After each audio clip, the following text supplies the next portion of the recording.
नमस्कार दोस्तों, आज मैं आपको एकादशी व्रत में सुनी जाने वाली गणेश भगवान की कहानी सुनाने जा रही हूँ। प्रेम से बोलिए गणेश भगवान की जय हो।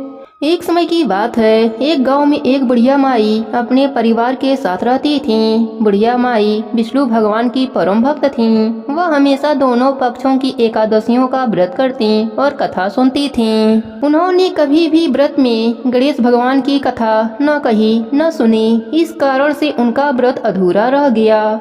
पर बुढ़िया माई को इस बात का पता न था। उनको लगता था कि वह तो पूरा व्रत कर रही हैं और उनके व्रत के पुण्य से उनको वैकुंठ लोक की प्राप्ति जरूर होगी। देखते ही देखते बुढ़िया माई की मृत्यु हो गई।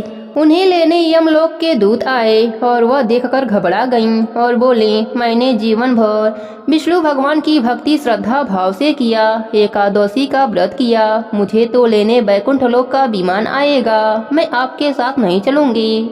इतना कहकर बुढ़िया माई रोने लगी और विष्णु भगवान को पुकारने लगी। विष्णु भगवान गरुड़ पर सवार होकर बुढ़िया माई के पास आए और बोले, बुढ़िया माई, तूने तो पूरी श्रद्धा से व्रत किया, पर तुमने व्रत में कभी भी गणेश भगवान की कथा न कही न सुनी। इसी कारण तेरा व्रत अधूरा है। बुढ़िया माई विष्णु भगवान से जीवन दान मांगने लगी ताकि वह एकादशी का व्रत करके उसका पूरा पुण्य प्राप्त कर सके। इस प्रकार बुढ़िया माई को विष्णु भगवान 2 साल के लिए फिर जीवित कर दिए। अब बुढ़िया माई जीवित होते ही गणेश भगवान का नित्य नियम करना चालू कर दिया। एकादशी का व्रत करती तो एकादशी व्रत की कथा सुनती और अंत में गणेश भगवान की कथा सुनने लगी। इस प्रकार 2 साल में बुढ़िया माई ने 4 11 पूरा कर लिया। गणेश भगवान की कृपा से एकादशी का पूरा पुण्य बुढ़िया माई को प्राप्त हुआ। बुढ़िया माई की तपस्या से गणेश भगवान प्रसन्न हुए और बुढ़िया माई के सामने प्रकट होकर बोले, बुढ़िया माई, तुमने मेरे नित्य नियम के साथ ही व्रत में श्रद्धा पूर्वक कथा सुनी है, इसलिए मैं तुम पर अत्यंत प्रसन्न हूँ। मैं तुम्हें आशीर्वाद देता हूँ कि जब तक यह पृथ्वी रहेगी तब तक तुम्हारे इस तपस्या का गुणगान लोग करते रहेंगे। साथ ही एकादशी व्रत में तुम्हारी भक्ति की इस कथा को जो भी मनुष्य प्रेम पूर्वक सुनेगा उसको व्रत का संपूर्ण फल प्राप्त होगा। गणेश भगवान बुढ़िया माई पर प्रसन्न होकर बुढ़िया माई का घर अन्य धन से भर दिया। साथ ही रिद्धि सिद्धि का वास करके अंतर ध्यान हो गए। 2 साल बीतने पर बुढ़िया माई की मृत्यु हुई। इस बार उसे लेने वैकुंठ लोक का विमान आया। बुढ़िया माई को पूरे मान सम्मान के साथ वैकुंठ लोक ले जाया गया। इस प्रकार गणेश भगवान की कृपा से बुढ़िया माई का घर अन्य धन से भर गया और मरने के बाद वैकुंठ लोक का सुख मिला। हे गणेश जी महाराज, जैसे आपने बुढ़िया माई पर प्रसन्न हुए, बुढ़िया माई के व्रत को पूर्ण किया, उसके घर को अन्य धन से भर दिया, वैसे ही एकादशी व्रत करने वालों को भी पूरा फल देकर उनका घर अन्य धन से भर देना। कहानी अधूरी हो तो पूरी करना, पूरी हो तो मान रखना। प्रेम से बोले गणेश भगवान की जय हो, विष्णु भगवान की जय हो।